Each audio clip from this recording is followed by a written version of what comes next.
Usual, this is my first time reacting to a video by Gang Pros or Media Gang Pros. So salute to them for this video, and let's see what this video is about.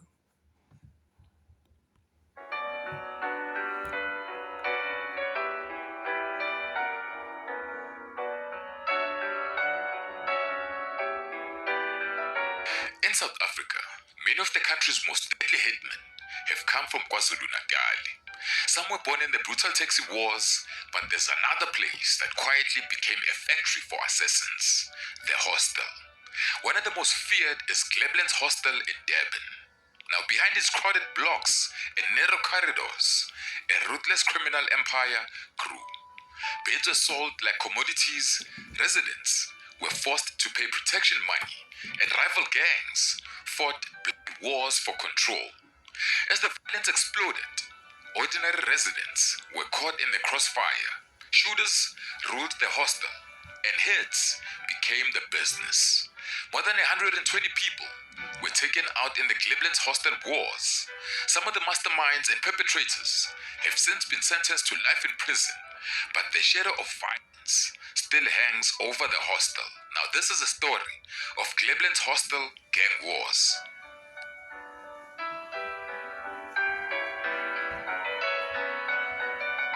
Glebland's hostel was built during apartheid in the 1960s to the 1970s to house Zulu workers who came from deep rural KwaZulu-Natal and other parts of South Africa to work in Durban's industries.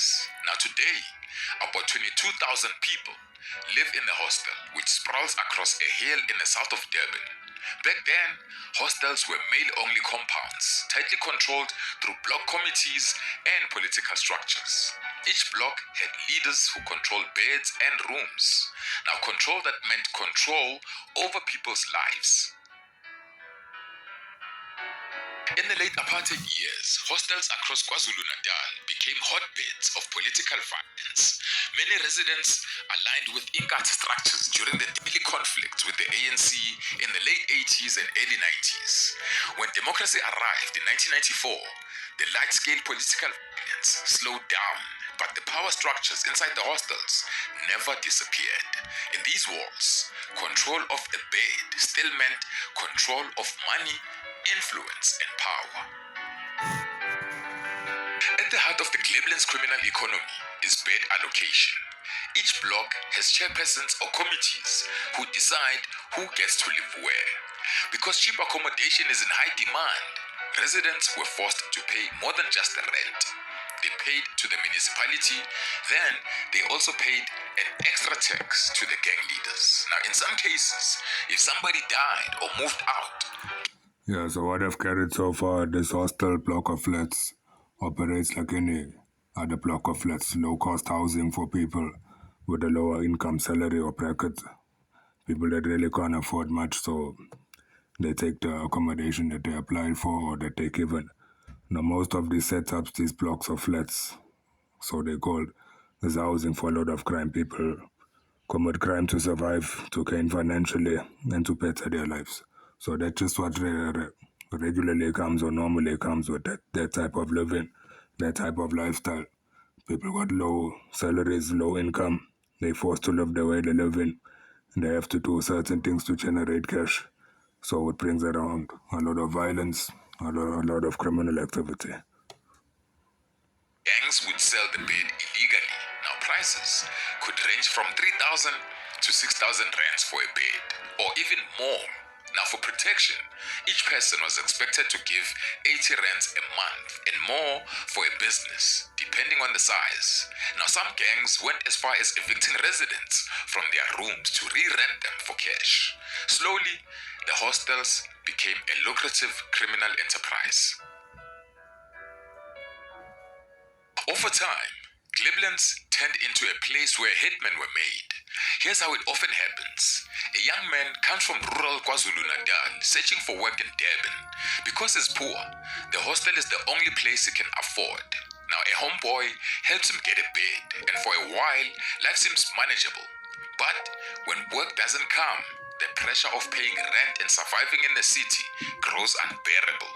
That's when gangs step in, offering dangerous form of employment. join them, or struggle to survive. Now, over time, the young man is trained as a hitman, not only for hostel disputes, but also for politicians, taxi bosses, and other powerful clients.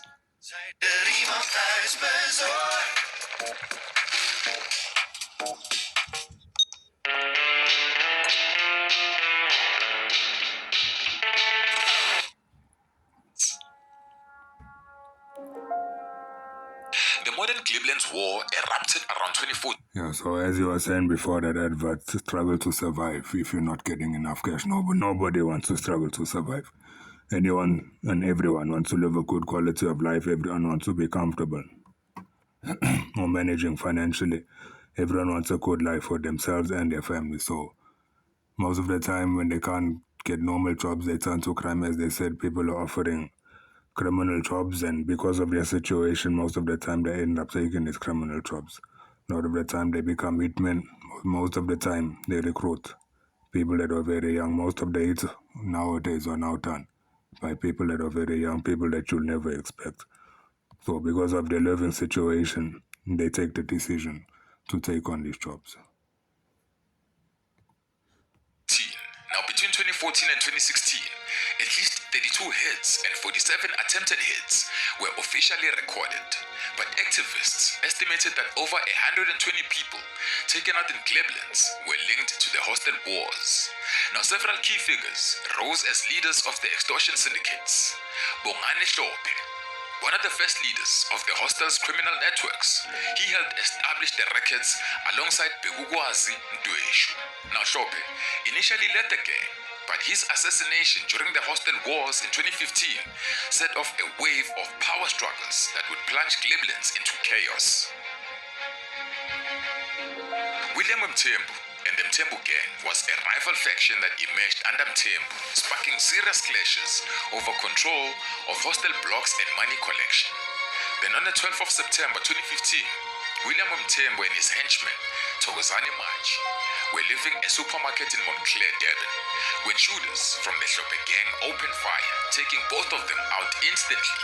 Now the attackers fled in an awaiting getaway vehicle. Now Mthembu was believed to control the chairpersons of several hostel blocks, while Machi allegedly acted as his enforcer or hitman. Reports suggest that 160,000 rands was raised to hire shooters for the hits. People were against what the block chairmen were doing and decided to chase them away. That's when the killing started. Bongani Mthembu, a block chairman, died in a hail of bullets. No, I don't really agree that the people were in disagreement with what the block chairmen were doing, so they shot them or shot at them to chase them away. I think the real reason they were shot at or shot, etc., was because the people that shot them wanted to take control. There's no such as they weren't in agreement. Most of the time, people want to take over your position, so to do so, they eliminate you. While leaving a supermarket, and in what was seen as a revenge attack, his arch-rival Bongani Hlope and another man were gunned down execution style. I got a call last night informing me that my son has been killed. They told me he got shot. When I came here this morning, I found out he was shot inside the house. Many thought the death of Mthembu and Hlope would end the killings. However, more people were killed almost on a daily basis.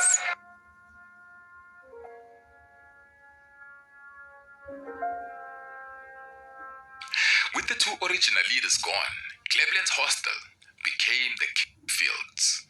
Now, Begugwazi Luwimtueshu, a police detective from Durban Central Police Station, he allegedly became one of the main gang leaders aligned with the Hlope faction.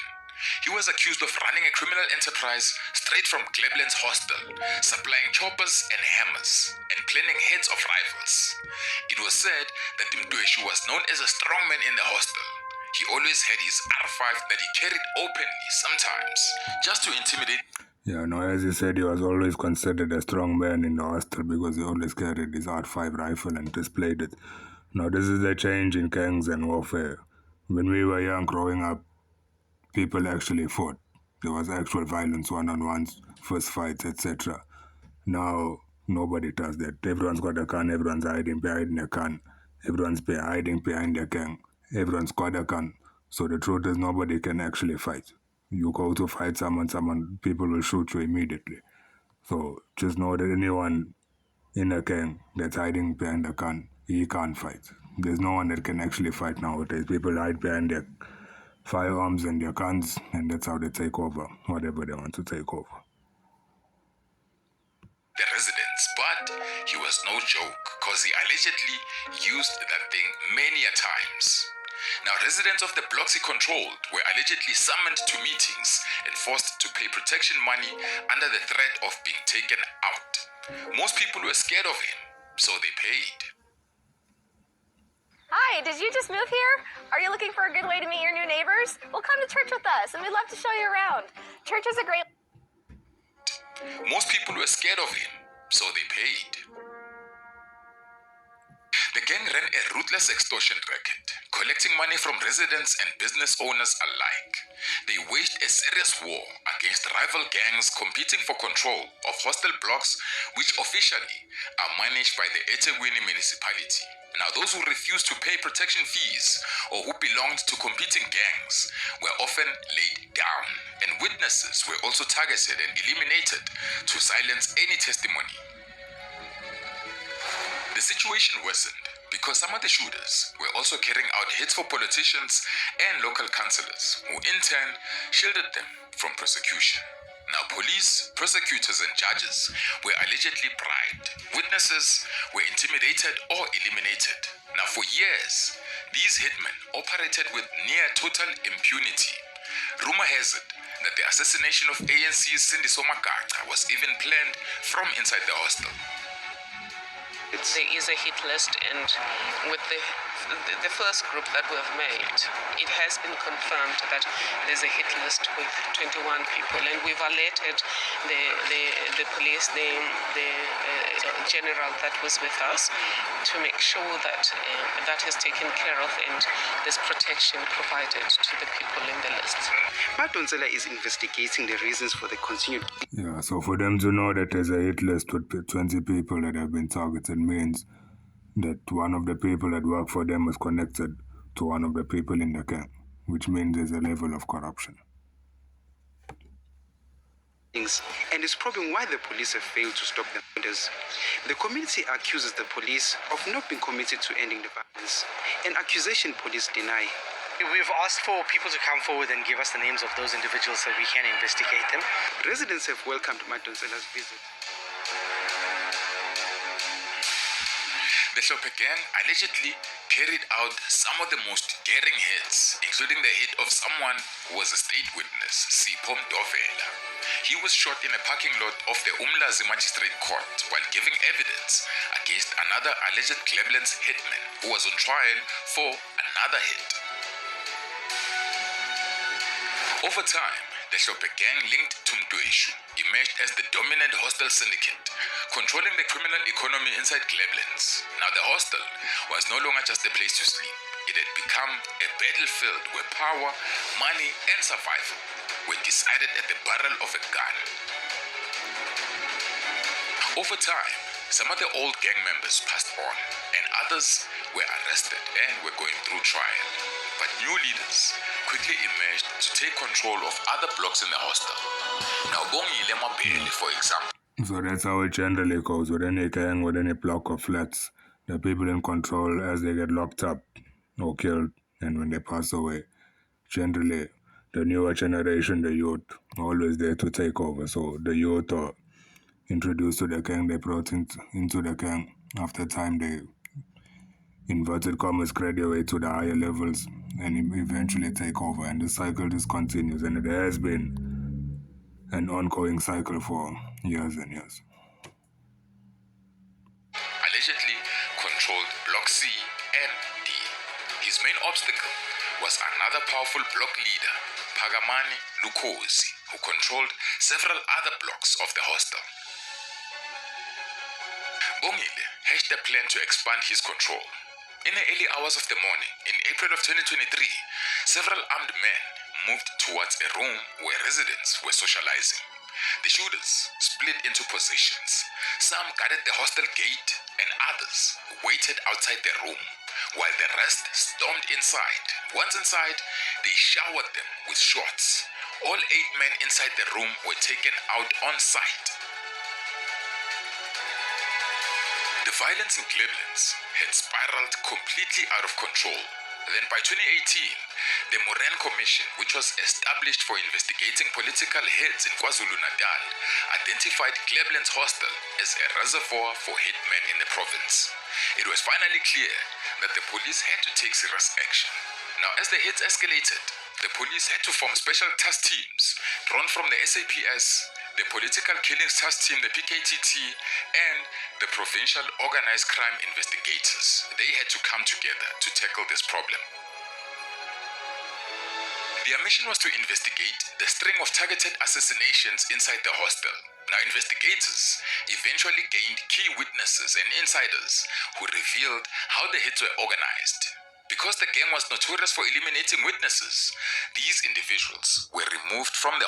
Yeah, so what they're essentially saying is members of the gang started snitching and most likely for financial reward. So the law enforcement came, they offered most likely cash or whatever benefit, and the members of the gang itself, people who have information and were part of it, etc., they started giving information.